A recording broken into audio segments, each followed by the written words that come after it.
오늘 말씀은 조금은 어렵게 느껴집니다. 오늘 성경책 펴놓고 보셔야 됩니다. 제가 어제 설교를 써놓고 아내에게 피드백을 받다가 혼났습니다. 1절, 2절, 3절 안 쓰고 말했더니 못 쫓아온다고 해서요. 오늘은 꼭 성경책 4장 1절부터 16절까지 펴놓고 같이 말씀을 보시면 좋겠습니다. 오늘 말씀은 이렇게 말합니다. 성령이 하나 되게 하신 이것이 교회이고 오늘날 교회 공동체라고 말합니다. 그래서 오늘 감사절에 이 본문이 참 좋게 되는 것은 감사함으로 감사절을 맞이하며 우리가 하나님의 부르신 바 된 이 교회 공동체 안에서 어떻게 살아가야 되는가에 대해서 말씀이 꼭 말해주는 것입니다.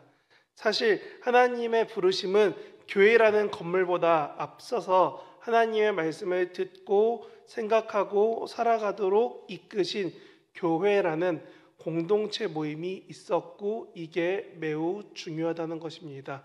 오늘 우리가 감사했습니다. 그런데 그 감사에는 교회에 부르신 감사가 꼭 담겨야 된다는 겁니다. 초기 교회, 이 에베소서를 받게 된 에베소 교회가 세워지기 전에 교회들은 분명 사도행전에 기록된 놀라운 일들이 종종 일어나던 교회였습니다.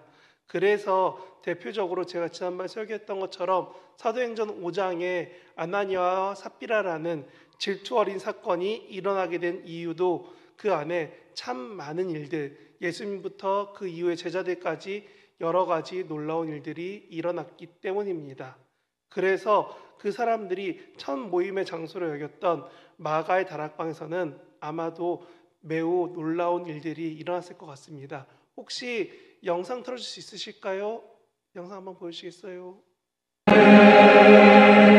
성령이 오셨네.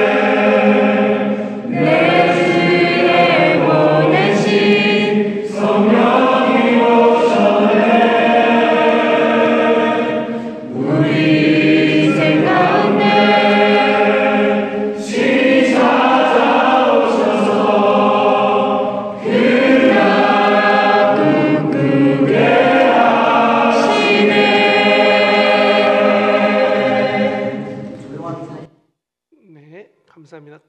다음 꼭 사진 한번 보여주시겠어요? 이거는 지금 보시면은 위에가 되게 높고 동글동글하게 되어 있잖아요. 제가 성지순례 갔을 때 저기가 아마도 마가의 다락방이었을 거다라고 하면서 갔었고, 마가의 다락방이니까 사도행전 2장이 생각나면서 괜시럽게 불렀던 찬양이 아까 성령이 오셨네였습니다. 성지에서 경험했던 초기 교회를 생각하면서 오늘 말씀을 봤더니 참 한 가지 말씀이 마음에 걸렸습니다. 부르심이라는 게 있고 그 부르심을 합당하게 힘써 지키라 라고 말하고 있습니다. 1절 보면 이렇게 말합니다. 너희가 부르심을 받은 일에 합당하게 행하여 라고 말합니다. 내려주셔도 됩니다. 쓰지 지우기 해주셔도 돼요. 감사합니다. 우리가 1절에 받은 것처럼 부르심에 받은 일에 합당하게 행해야 된다는 것은 하나님의 자녀로서 세상에 살아갈 때 당연히 행해야 될 게 있기 때문에 합당하게 행하라고 말합니다. 그리고 그렇게 하기 위해서는 2절처럼 행동함에 있어서 서로 공동체 되기 위해서 겸손과 온유로 오래 참고 사랑 가운데서 용납하면서 어떻게 해야 되냐? 힘써 지켜가는 게 공동체의 일이라는 겁니다. 아까 봤던 그 교회가 여러 가지 놀라운 일이 일어났던 교회들이 서서히 많아지고 커지고 오늘 에베소서까지 여러 교회들이 세워졌는데 그 교회들에게 바울은 말합니다. 너희가 힘써 지키기에 합당한 일이 있다라고입니다. 그래서 부르심에 합당하기 위해서 우리가 해야 될 것은 무엇인지 알아야 합니다. 그것은 바로 성령이 하나 되게 하셨다는 것을 알아야 됩니다. 3절에 보면 이렇게 써 있습니다. 성령이 하나 되게 하신 것을 지킨다는 겁니다. 공동체는, 우리 교회는 결국 하나님께서 부르셔서 먼저 우리를 통해서 하나 되게 하셨다는 겁니다. 이것이 바울이 부탁했던 간곡한 부르심이고 또한 먼저 보이셨던 예수님의 삶의 모습이었습니다. 아마도 에베소 교회 사람들 중에 몇몇은 직접 예수님을 받거나 혹은 예수님의 이야기를 바로 건네 들었던 사람들 중에 몇몇이 남아 있었을 것입니다. 그러기에 이 바울의 부탁이 참으로 와닿았을 것입니다. 성령이 하나 되게 하신 것을 지키기 위해서 참 노력해야 되는구나라고요. 그래서 부르심의 한 소망은 우리가 하나님을 아버지로 고백하는 것입니다. 명절이나 휴가 시에 현지의 교회에 찾아가서 예배한다고 했을 때 제가 어릴 때만 해도 참 이상한 눈으로 봤습니다. 왜 너 교회가 있는데 거기 가서 예배드려? 라는 말을 많이 들었습니다. 그런데 지금은 다른 지역에 가서 예배드려도 우리 어느 누구도 그 사람이 예배 안 드렸네, 문제 있네 라고 하지 않습니다. 그 이유가 오늘 4절에서 5절, 6절까지 나오는 내용입니다. 보시면 이렇게 쓰여 있습니다. 몸이 하나요 성령도 한 분이시니 이와 같이 너희가 부르심의 한 소망 안에서 부르심을 받았고 주도 한 분이요 믿음도 하나요 세례도 하나요 하나님도 한 분이시다 라고 말합니다. 이 하나요 하는 것은 결국은 하나님이 한 분임을 같이 고백하기 때문에 우리 교회에서 다른 교회에서 예배드려도 예배드린 데 문제가 없다는 겁니다. 그런데 왜 우리가 예배를 이 증산제일교회 각자의 소속된 교회에서 드려야 하는가? 그 이유가 방금 제가 앞에 얘기했던 것처럼 우리를 부르신 공동체 가운데서 이 교회가 허락되었기 때문입니다. 우리가 이 6절까지의 고백을 진실하게 믿는다면은 6절 하반절인 만유의 아버지가 만유 위에 계시고 만유를 통일하시고 만유 가운데 계시도다 라는 말을 조금 더 생각해 봤으면 좋겠습니다. 만유의 하나님은 모든 것을 만드신 창조주 하나님이라는 뜻입니다. 우리가 창세기 1장이 시기적으로 몇천 년 전이자는 중요하지 않지만 한 가지는 다 같이 공통되게 믿고 있습니다. 하나님이 이 세상을 계획하신 가운데 만드셨고 그 삶 가운데 우리를 선택하셨고 자녀로 부르셨다는 겁니다. 그래서 5절 6절에 하나라고 말하는 것이 신앙으로 고백하는 것입니다. 한 소망 안에서 부르심을 받았다는 것은 그 하나님의 부르심에 내가 기초하여 살겠다라는 것입니다. 이 부르심의 기초에서 예수님을 그리스도로 그 주님으로 고백하는 믿음, 그 믿음으로 오늘 함께 세례를 받았다는 것을 믿고 성찬에 참여함으로 우리가 예수님의 부르심, 하나님의 부르심에 동참하는 것입니다. 하지만 이것이 지금 우리 삶과는 사실은 에베소 교회는 조금 달랐습니다. 당시에는 지금 우리가 아는 어려운 나라들에서 교회를 믿는 것처럼 당시에 그리스도를 선택하는 것은 세상 가운데서 완전히 단절되기 쉬운 삶이었습니다. 그런데 그들에게 말하는 겁니다. 하나님이 모든 것 가운데 하나님이니 너가 단절되어도 책임져 주실 거야. 아까 찬양 가사처럼 내가 고통이 찾아와도 하나님이 함께 해주실 거야 라는 믿음이 있기 때문에 선택하라고 강요하고 권하고 말할 수 있게 됩니다.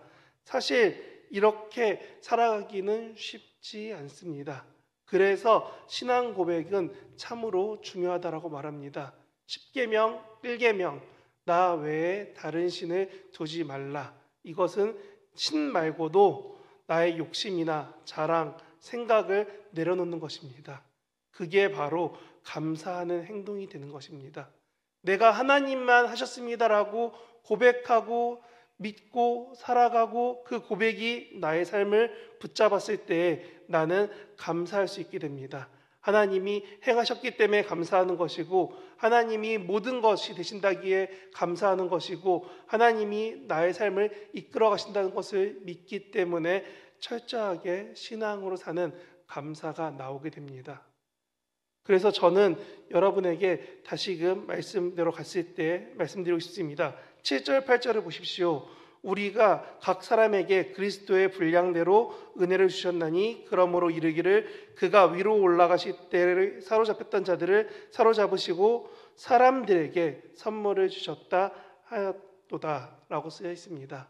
여기에 중요한 것은 무엇이냐면 그리스도께서 은혜를 선물처럼 주시는 분이시라는 겁니다. 하나님이 모든 것 가운데 하나님이 되셨는데 그 하나님이 예수님과 함께 같은 권위로서 예수님이 우리에게 은혜를 주십니다. 각 사람이 맞는 역할을 할 수 있도록 각 사람의 분량대로 은혜를 주셨다라고 말합니다. 그렇게 하기 때문에 우리가 교회 안에서 여러 가지 모습으로 여러 가지 삶의 방식으로 섬길 수 있고 사랑할 수 있고 기도할 수 있는 것은 7절과 같이 은혜를 정말 선물처럼 주셨기 때문입니다. 그래서 저는 여러분에게 꼭 말씀드리고 싶습니다. 그 하나님이, 그 예수님이, 능력이 출중하신 예수님이 8절, 9절, 10절에 말합니다. 올라가시고 내려온다라고요. 우리에게 모든 사람에게 선물 주려면은 누군가 그랬습니다. 산타가 선물을 주기 위해서 전 세계를 뺑글뺑글 돌아도 최대로 잡아봤자 한 36시간 정도 된다고 합니다. 그 시간 안에 전 세계의 선물을 다 주려면은 아이들에게 레이저와 같이 매우 빠른 속도로 선물을 집집마다 던져줘야 된대요. 그런 말도 안 되는 이야기를 들으면서도 사람들은 말합니다. 아, 저게 과학적으로 풀 수 있구나. 말이 안 됩니다. 근데 우리는 더 말이 안 되는 걸 믿고 있습니다. 무엇이냐면 예수님이 아이뿐만이 아니라 우리 모두에게 은혜를 선물로 주십니다. 우리 각 사람이 어떠하든지 어떤 위치에 있든지 얼마큼 필요한지 다 아시고 주실 수 있는 능력 있으신 분이시고 그분이 지금 올라갔다 내려오신다라고 말합니다. 이것이 곧 누가복음과 사도행전 나타나는 승천 사건입니다. 예수님이 직접 올라가셨어요. 그래서 누군가는 말합니다. 그래서 그 자리로 돌아가셨다라고 해서 귀천 이렇게 말하신 분도 계셨는데요. 저는 이 부분이 마치 만화나 영화에 나오는 그런 붕붕붕 예수님이 떠다니는 게 중요한 게 아니라고 생각합니다. 중요한 거는 예수님이 자기가 부활하시고 하나님 곁에 가실 만큼 능력이 있으신 분이라는 겁니다. 그분이 우리에게 선물을 주셨습니다. 그래서 히브리서 4장 14절은 이렇게 말합니다. 이렇게 써있죠. 그러므로 우리에게 큰 제사장이 계시니 승천하시는 이 곧 하나님의 아들 예수시라. 우리가 믿는 도리를 굳게 잡을지어다. 아멘. 그리고 또한 예수님에 대해서 이렇게 말하는 구절이 있습니다. 빌립보서 2장 6절에서 8절 말씀입니다. 그는 근본 하나님의 본체시나 하나님과 동등됨을 취할 것으로 여기지 아니하시고 오히려 자기를 비워 종의 형체를 가지사 사람들과 같이 되셨고 사람의 모양으로 나타나사 자기를 낮추시고 죽기까지 복종하셨으니 곧 십자가에서 죽으심이라. 아멘. 우리가 말씀을 알고 읽고 들으면서 더 생각나는 것은 한 가지가 됩니다. 승천하신 예수님이 우리에게 선물을 주십니다. 그분은 하나님이신데 인간이 되셨고 죽으셨고 부활하셨습니다. 그런 믿음을 가지고 너희가 지금 살아가고 있느냐라고 말하는 겁니다. 그 믿음이 만물을 충만케 하며 그 믿음대로 분량대로 주었더니 11절처럼 어떤 사람은 사도로, 어떤 사람은 선지자로, 어떤 사람은 복음 전하는 자로, 어떤 사람은 목사와 교사로 삼았다라고 말하는 겁니다. 우리가 그래서 이 부분에서 들으면서 생각해야 됩니다. 이렇게 부르심 받고 믿고 교회에서 여러 역할로 섬기고 있다면 우리는 12절처럼 그 역할 가운데 교회를, 그리스도의 몸된 교회를 세우기 위해 봉사하며 사랑해야 됩니다. 12절에 이렇게 쓰여 있죠. 성도를 온전하게 하여 봉사의 일을 하게 하며 그리스도의 몸을 세우게 하려 하심이라 라고 쓰여 있습니다. 그리스도의 몸된 교회, 이 공동체를 세워가도록 여러분들을 여러 직분으로 여러 가지 봉사로 부르셨고 섬기라 하십니다. 근데 그렇게 하다 보면 결국은 다시 4장 2절처럼 우리가 행동할 수밖에 없게 됩니다. 모든 겸손과 온유로 하고 오래 참음으로 사랑 가운데 서로 용납해서 하나 되게 하심을 따를 수밖에 없게 됩니다. 그래서 오늘 우리는 말씀을 보면서 생각해야 됩니다.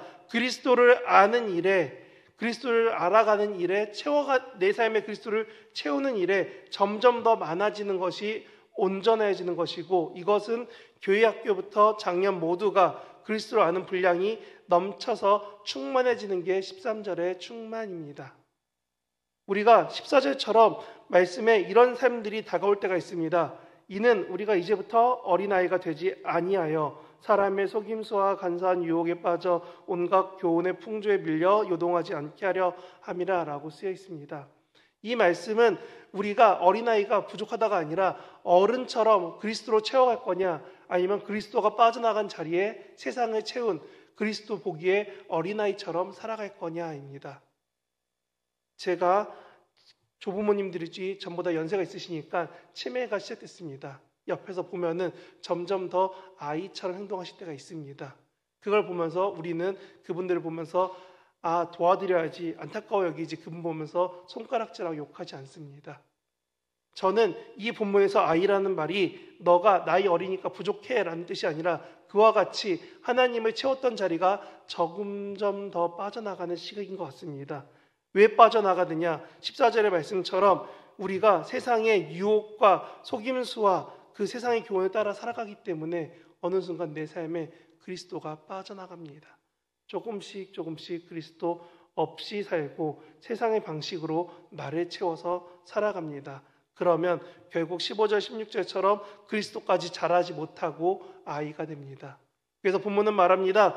너가 점점 더 하나님을 알고 채워서 그리스도에까지 이르도록 자라야 돼. 그래서 머리이신 그리스도만 나타낼 수 있도록 이 교회 공동체가 세상 가운데서 그리스도를 나타내는 삶, 증거하는 삶, 증인의 삶을 살아야 돼 라고 말하는 겁니다. 그래서 오늘 저는 본문을 15절 16절 적었습니다. 16절을 다시 한번 같이 읽겠습니다. 그에게서 온 몸이 각 마디를 통하여 도움을 받음으로 연결되고 결합되어 각 지체의 분량대로 역사하여 그 몸을 자라게 하며 사랑 안에서 스스로를 세우느니라. 아멘. 말씀 보십시오. 뭐라고 써 있냐면 그 몸이 자라게 한답니다. 우리 하나하나 자라는 것뿐만이 아니라 이 공동체까지도 자라게 하실 것입니다. 그러기 위해서는 각자의 위치에서 섬기며 도움을 받고 한 성령을 통하여서 연결되고 연합되어서 살아가는 것, 그게 곧 감사를 품은 우리 증산제일교회 공동체가 해야 될 가장 중요한 일입니다. 나에게 올 24년은 참 감사합니다 하면서 자랑만 나온다면 24년 너무 좋았는데 내가 이거 저거 해서 내 얘기만 나오고 자랑만 나온다면 그거는 함께한 공동체, 몸을 자라게 하는 게 아닙니다. 감사의 이야기하는데 지극히 하나님의 사랑 없이 개인적인 이야기만 한다면 나는 그리스도와 동행한 것이 아니라 어린아이가 되어버린 것입니다. 몸은 성인인데 생각과 행동이 아이와 같고 하나님을 모르며 그리스도의 사랑이 나타나지 않고 사랑의 책임도 없는 것, 그런 어린아이 같은 모습을 본문에서는 어린아이라고 칭하고 있습니다. 저는 그럴 때 우리에게 필요한 것이 13절의 충만 같습니다. 믿음이 장성하여 충만한 데까지 이르라고 말하는 이 충만은 그리스도로 인하여 끊임없는 공급을 받는 것, 넘쳐 흐르는 것이 충만이고 그래서 이 사람을 통해서 주변에 복이 흘러가게 되는 것입니다. 네, 제가 목사님께 허락을 받고 잠시 아까 저희 성찬했던 걸 가져왔습니다. 이게 우리 자신이라고 생각하면은 충만은 어떤 거냐면요. 우리가 세상이던 나의 자리에 있던 그 자리 가운데 있을 때 하나님의 은혜가 여기에 부어져서 옆으로 넘쳐 흐릅니다. 그리고 그 속에 잠기게 됩니다. 그러면 나보다 더 큰 은혜 때문에 결국은 나 자신은 물속에 잠겨있게 됩니다. 하나님의 은혜가 하나님이 주시는 선물이 충만합니다 라는 것은 이 잔과 같이 내 주변이 아예 흘러넘쳐서 내가 존재할 수 없을 만큼 큰 은혜가 나에게 부어지고 있다는 겁니다. 끊임없이 공급되고 있다는 겁니다. 그렇기 때문에 내가 이 공급 때문에 주변이 물들 수밖에 없고 적셔질 수밖에 없게 되고 나로 인해서 세상이 복받을 수밖에 없게 됩니다. 한 명 한 명이 16절처럼 각자 스스로 세워지고 하나님의 은혜가 충만해졌을 때 공동체는 점점 더 자라날 수밖에 없게 됩니다. 내가 부족할 때 옆에 있는 지체가 넘치는 충만으로 나에게 은혜를 채워줄 거니까요. 혹시나 내가 힘들 때, 기도 못하고 있을 때 내 옆에 있는 지체가 나를 위해 기도하고 있음을 내가 알게 되니까요. 그러면 점점 더 잘하게 되는 게 저는 마치 16절 내용이 우리 몸이 잘 자라고 순환되는 것 같습니다. 혈액순환이 잘 돼서 몸이 여러 군데 아프지 않고 잘 튼튼하게 생활할 수 있게 되는 것처럼 우리 안에 은혜가 점점 더 넘쳐서 우리가 서로에게 선한 영향력을 주게 되는 것, 그것이 감사를 품은 공동체가 할 일이고 우리 교회가 나아가야 될 가장 중요한 방향성이 될 것 같습니다.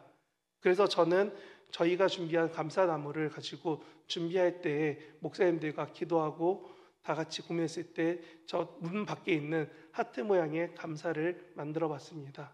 우리가 하나님 앞에 사랑을 고백하고 그 사랑으로 열매 맺은 것처럼 우리 공동체가 더욱더 하나님 앞에 감사를 품고 사랑을 가지고 세상의 각자의 자리에서 이 잔처럼 흘러 넘치도록 내게 주신 은혜를 붙잡고 살아간다면 결국 우리는 각자의 자리에서 또한 공동체 가운데서 하나님의 은혜가 될 것입니다.